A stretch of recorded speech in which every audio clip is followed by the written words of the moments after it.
So when I go down there and sit on that border, what I do is I come to this conclusion. We can't shut that off unless we build a fence and a wall. I want to put the fence in, but I want to put a wall in, and I designed one. And this just simply is the desert floor. Put a trench in that desert floor.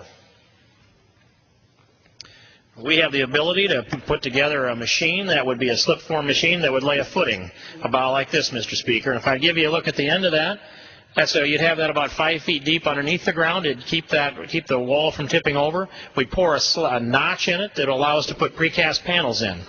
And they would sit, and it'd look like this. Only this would be flush with the desert floor. And then you'd bring in precast concrete 10 feet wide, 13.5 feet tall. It'd construct itself to be a 12-foot finished wall just like that, Mr. Speaker.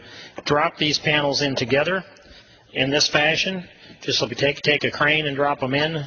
Our little construction company could build a mile a day of this pretty easily once you got your system going.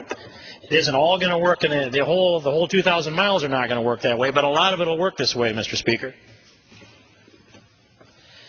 And so just to wrap up this construction, this would be an example then of how that wall would look.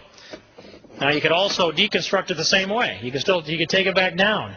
If somehow they got their economy working and got their laws working in Mexico, we could pull this back out just as easy as we could put it in. And we could open it up again, or we could open it up and let livestock run through there, whatever we choose. I also say we need to do a few other things on top of that wall, and one of them be to put a little bit of wire on top here to provide a disincentive for people to climb over the top, or put a ladder there. We could also electrify this wire with the kind of current that wouldn't kill somebody, but it would simply be a discouragement for them to be fooling around with it. We do that with livestock all the time. So I submit we build a wall like this. We do it for as many miles as we can, as many miles as we need, but it's roughly going to be 2